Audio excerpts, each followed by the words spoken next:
Hello everyone, कैसे हैं आप सब। मैं आशा करता हूं आप सभी हमेशा की तरह बढ़िया होंगे और मजे में होंगे। तो एक बार फिर से मैं गुमनाम और आप सभी का बहुत बहुत स्वागत है आपके अपने चैनल गुमनाम केमिस्ट्री शायर में। तो यहां पर मैंने आपको हमेशा से केमिस्ट्री को सिखाने का पूरा प्रयास किया है और क्लास 11th का चैप्टर चल रहा था हमारा रसायन विज्ञान की कुछ मूल अवधारणाएं। ठीक है, तो उस चैप्टर का ये नेक्स्ट वीडियो है और आज हम सीखने वाले हैं मोलरता तथा नॉर्मलता में संबंध। नॉर्मलता तथा मोलरता में संबंध कह लीजिए या मोलरता तथा नॉर्मलता में संबंध, रिलेशन बिटवीन मोलैरिटी और नॉर्मेलिटी। ठीक है, तो ये सीखना है यार। बहुत ही आसान सा टॉपिक है, लेकिन मैं हमेशा की तरह कहना चाहूंगा अगर आप वीडियो पर नए हो और केमिस्ट्री को पढ़ना नहीं सीखना चाहते हो तो आपको थोड़ा सा समय अपना देना पड़ेगा और हमारे वीडियो को देखना पड़ेगा। आप चैनल पर आइए, वीडियो को देखिए और थोड़ा सा समय दीजिए। ठीक है, तो चलिए भाई वीडियो को स्टार्ट करते हैं और बस ध्यान से चीजों को सुनिएगा और आप अच्छे से सीख जाएंगे। ठीक है, तो हमें क्या निकालना है, पहले भाई हमें सीखना है नॉर्मलता तथा मोलरता में संबंध। नॉर्मलता तथा मोलरता में संबंध। ठीक है, नॉर्मलता तथा मोलरता में संबंध। देखो नॉर्मलता को बेटा कैपिटल एन से और मोलरता को कैपिटल एम से। इतनी चीजें आपको मैंने पीछे क्लासों में पढ़ाई हैं। अगर आप वीडियो पर नए हो, चैनल पर नए हो, तो आपको नीचे डिस्क्रिप्शन में पिछले क्लासेस का लिंक मिल जाएगा। क्लास 11 की पढ़ाई कर रहे हो, सारे क्लासेस को स्टेप बाय स्टेप देखिए, फिर देखिए कितना मजा आएगा पढ़ाई में। अब देखिए नॉर्मलता तथा मोलरता में संबंध। देखो रिलेशन निकालने के लिए, रिलेशन तो बाद में निकलेगा ना, किसी भी चीज का रिलेशन निकालने के लिए पहले हमें इन चीजों के बारे में अलग अलग पता होना चाहिए कि भाई नॉर्मलता क्या होती है और भैया मोलरता क्या होती है, तभी तो हम इनके बीच में रिलेशन निकाल पाएंगे। ठीक है, तो नॉर्मलता क्या होती है, देखो भैया नॉर्मलता तो यहां पर देखिए, ध्यान से देखिएगा, नॉर्मलता से, ठीक है, नॉर्मलता की परिभाषा से लिख लीजिए, नॉर्मलता से लिख लीजिए, नॉर्मलता से। तो नॉर्मलता क्या होती है, नॉर्मलता जो आपकी होती है वो होती है भाई 1 लीटर। पीछे क्लासेस में पढ़ा है, नीचे डिस्क्रिप्शन में आपको लिंक मिल जाएगा, वहां से अच्छे से सीख लीजिएगा। ठीक है, क्या होती है नॉर्मलता, नॉर्मलता होती है 1 लीटर आयतन में उपस्थित विलय के ग्राम तुल्यांकों की संख्या को क्या कहते हैं, विलयन की नॉर्मलता कहते हैं। तो नॉर्मलता क्या होती है, आयतन कैसा होता है बेटा इसका, लीटर में, और क्या उपस्थित इसमें, विलय के ग्राम तुल्यांक। तो ऊपर क्या आ जाएगा, विलय के ग्राम तुल्यांक को की संख्या। ठीक है, लेकिन आप जानते हो ग्राम तुल्यांक, ये मैंने आपको पिछले क्लासेस में सिखाया भी है। ग्राम तुल्यांक, ग्राम तुल्यांक क्या होता है, ग्राम तुल्यांक होता है ग्राम में भार बटे में अणु भार। तो ग्राम तुल्यांक क्या होता है, ग्राम बटे में, सॉरी अणु भार नहीं होता है, वो तो उसमें आएगा, यहां पर आएगा तुल्यांकी भार। तो ग्राम तुल्यांक होता है ग्राम बटे में तुल्यांकी भार, तुल्यांकी भार। अब ग्राम तुल्यांक की जगह पर ये देखिए ग्राम तुल्यांक, इसकी जगह पर क्या लगा दीजिए, ग्राम बटे में तुल्यांक की भार। लेकिन ग्राम में भार है किसका, विलय का। तो ग्राम तुल्यांक किसके हैं, विलय के हैं ना, तो ग्राम में भार भी किसका, विलय का, और तुल्यांक की भार भी किसका, विलय का। तो नॉर्मलता आपकी क्या हो जाएगी, नॉर्मलता बराबर ऊपर आ जाएगा विलय का ग्राम में भार बटे में तुल्यांकी भार, और तुल्यांकी भार किसका बेटा, याद रखना हमेशा विलय का। और क्या आ जाएगा, आयतन, और आयतन कैसा, लीटर में। भाई आयतन तो पहले से ही था, तो आयतन लीटर में। ठीक है, इतना करने के बाद इसे मान लीजिए आप समीकरण 1। फिर देखिए भाई मोलरता से भाई मोलरता से भी आपने मोलरता की परिभाषा ही पढ़ी है। मोलरता क्या होती है, 1 लीटर आयतन में उपस्थित विलय के मोलों की संख्या को क्या कहते हैं, विलयन की मोलरता कहते हैं। तो तो मोलरता बराबर क्या होती है, आयतन कैसा आपका, आयतन लीटर में, और इसमें क्या उपस्थित हो बेटा, विलय के मोलों की संख्या। तो विलय के मोलों की संख्या, यही तो है। ठीक है, अब क्योंकि मोल बराबर क्या होते हैं बेटा, ग्राम बटे में अणु भार, ग्राम बटे में अणु भार। तो अब देखिए बेटा, ध्यान से देखिए, मोल किसके, यहां पर मोल किसके हैं, ये विलय के मोल है, तो ग्राम में भार भी किसका, विलय का, और अणु भार भी किसका, विलय का। तो यहां पर आपकी जो अगले स्टेप में मोलरता हो जाएगी, तो यहां पर विलय के मोलों की जगह क्या लगा दीजिए, विलय के ग्राम में भार बटे में अणु भार। तो अणु भार आयतन के साथ इंटू में आ जाएगा, तो क्या हो जाएगा, विलय का ग्राम में भार बटे में अणु भार इंटू में आयतन, कैसा बेटा, लीटर में। इसे माना समीकरण 2। अब एक काम करिए, यहां पर देखिए, ये देखिए जो मैंने अभी समीकरण 1 और 2 माना है, यहां पर ध्यान से देखने की कोशिश करिए। अगर मैं इस तुल्यांकी भार को इधर ले जाऊं, मतलब क्योंकि ये बटे में है ना, तो जब बराबर के निशान की दूसरी साइड जाता तो कहां पहुंच जाएगा, ऊपर।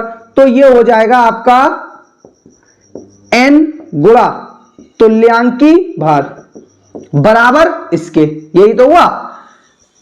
यहां पर भी आप क्या करिए, अणु भार को ऊपर ले आइए, तो अणु भार कहां आ जाएगा, m गुणा अणु भार बराबर किसके, विलय का ग्राम में भार बटे में आयतन लीटर में। अब जरा इस पर फोकस करिए, ये जो मैं बॉक्स में लिख रहा, और इस पर फोकस करिए, ये जो ऊपर बॉक्स में लिखा है। ठीक है, दोनों की राइट साइड को देखिए, दोनों की राइट साइड को देखिए, क्या है, विलय का ग्राम में भार बटे में आयतन लीटर में, विलय का ग्राम में भार बटे में आयतन लीटर में। अगर इसकी राइट साइड इसके बराबर है और इसकी राइट साइड इसके बराबर है, और ये दोनों आपस में बराबर है, तो बेटा ये और ये भी तो क्या हो जाएंगे, आपस में एक दूसरे के बराबर हो जाएंगे। तो यहां पर एक लाइन लिख दीजिए, समीकरण 1 व 2 से, समीकरण 1 व 2 से। अब देखो, ये इसके बराबर और ये इसके बराबर, इस तरीके से ये इसके बराबर, तो बेटा ये और ये आपस में कैसे हो जाएंगे, बराबर हो जाएंगे। तो अणु भार गुणा में m बराबर किसके हो जाएगा, n गुणा तुल्यांकी भार, n गुणा तुल्यांकी भार। और यही क्या होता है, यही होता है मोलरता तथा नॉर्मलता में संबंध। ठीक है, बहुत ही सिंपल सा, यार सीख भी गए होगे, है नहीं है, समझ में आया बेटा। अगर देखो अब अगर वो डायरेक्ट आपसे 1 नंबर में पूछे कि नॉर्मलता तथा मोलरता में संबंध लिखिए, आप डायरेक्ट लिख दो इस चीज को, ठीक है। और नहीं तो आप इस तरीके से इसको ला सकते हैं सिद्ध कर कर। अब थोड़ा सा समझिए चीजों को, यार ये तो संबंध हो गया। अब बात आती है कि भैया नॉर्मलता और मोलरता में जो संबंध है, इसका यूज कहां होता है। ठीक है, बहुत ही आसान सा है। इसका यूज पता है कब होता है, इसका यूज तब होता है जैसे कि आंकिक प्रश्नों में ना, उसमें मोलरता दे दी, नॉर्मलता पूछ ली, या नॉर्मलता दे दी, मोलरता पूछ ली। ठीक है, इस तरीके के क्वेश्चनों में क्या होता है, इससे सवाल बहुत ही जल्दी सॉल्व हो जाते हैं। ठीक है, तो फटाफट से पहले जरा आप लोग इसे नोट करो, फिर इसके ऊपर 1-2 सवाल करते हैं तो समझ में आएगा और बेहतर तरीके से। नोट करो इसे बेटा।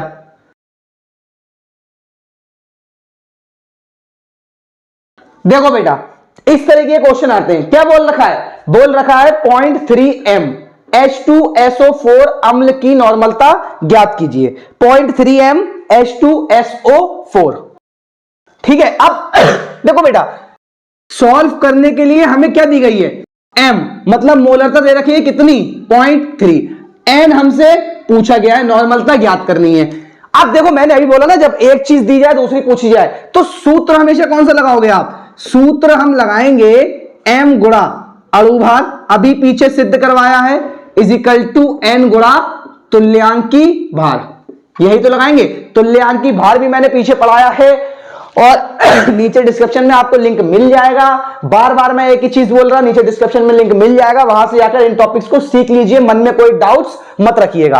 अब थोड़ा सा यहां पर बस समझ लो, मैंने बोला था अणुभार और तुल्यांकी भार निकालने के लिए, अणुभार और तुल्यांकी भार निकालने के लिए मैंने आपको सिखाया था अणुभार कैसे निकालते हैं। तो देखो H2SO4 दिया है ना, तो H2SO4 का हम अणुभार निकालेंगे, ठीक है। तो हमें इसमें H का परमाणु भार पता होना चाहिए, S का पता होना चाहिए और O का पता होना चाहिए, ठीक है। परमाणु भार याद करने की ट्रिक भी मैंने चैनल पर वीडियो डाला है, ये भी आपको नीचे डिस्क्रिप्शन में मिल जाएगा, वहां से इसको भी याद करिए, ठीक है। बहुत ही आसान तरीके से सारे परमाणु भार आप याद कर लेंगे।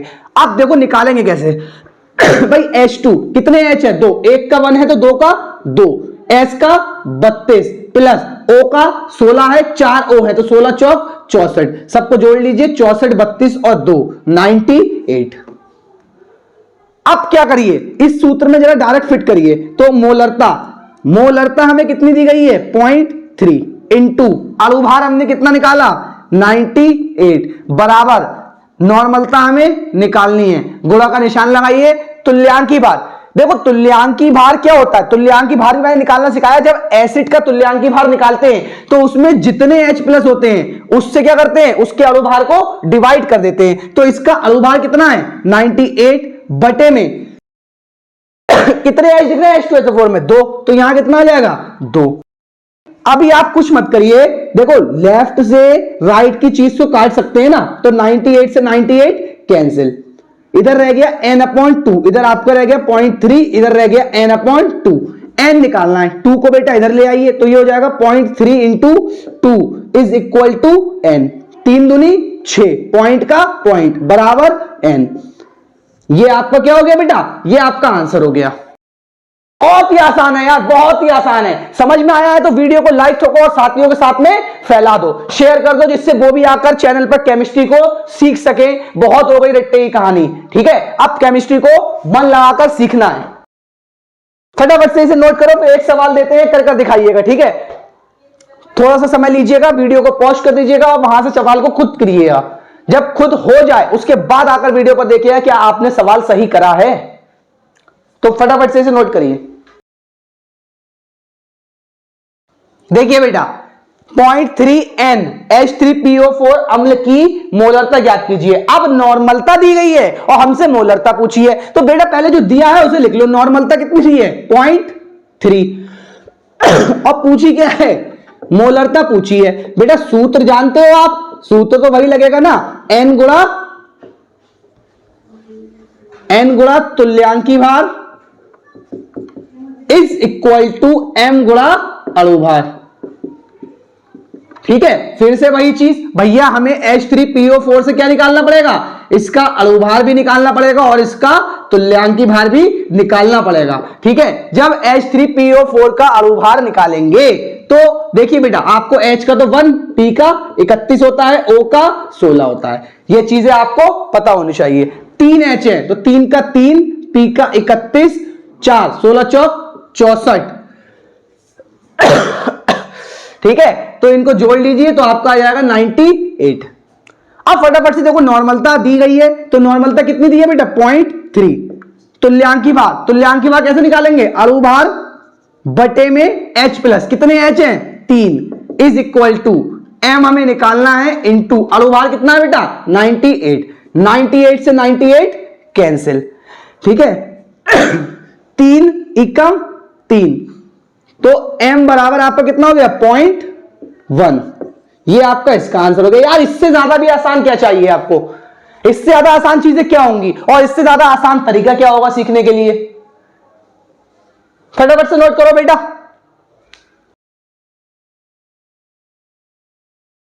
देखो बेटा, आज का लास्ट सवाल है, क्या दिया है, बोला है 0.25N ऑक्सैलिक एसिड, फॉर्मूला दे रखा है आपको की मोलरता ज्ञात करें। नहीं दिया जाए तो भी फॉर्मूला हमें पता होना चाहिए। यार हो जाएगा। देखो क्या करना है, सबसे पहले आपको नॉर्मलता दी गई है, कितनी दी गई है 0.25।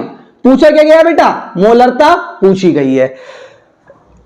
हमेशा की तरह C का 12, O का 16, H का 1 परमाणु भार, ये आपको पता होना चाहिए। यहां से आप क्या करिए, ऑक्सैलिक एसिड का अणुभार निकाल लीजिए। तो ऑक्सैलिक एसिड का अणुभार, देखो अणुभार जब निकालेंगे कितने कार्बन है, एक और एक दो, तो 12 दूनी 24 प्लस 4 ऑक्सीजन और 2 6, तो 1 का 16, तो 16 छंग 96 प्लस देखो 2 दूनी 4 एच इसमें है और 2 इसमें 6, तो 6, ठीक है। टोटल आपका हो गया ये 126।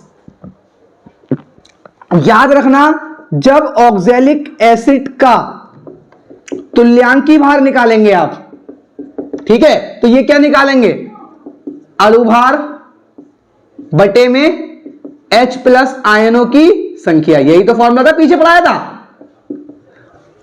याद रखना जब ऑक्सैलिक एसिड की बात आए तो पानी वाले H नहीं गिने जाते हैं, पानी वाले H नहीं गिने जाते हैं। अणुभार कितना है 126 बटे में H की संख्या ऐसे तो टोटल 2 दूनी 4 और 2 6 H है ना, तो पानी वाले H नहीं गिनेंगे, केवल ये वाला और ये वाला H गिनेंगे, तो 2, ठीक है। तुल्यांकी भार इतना लगाएंगे। जरा सूत्र लगाइए, सूत्र क्या होता है आपका, M गुणा अणुभार बराबर N गुणा तुल्यांकी भार।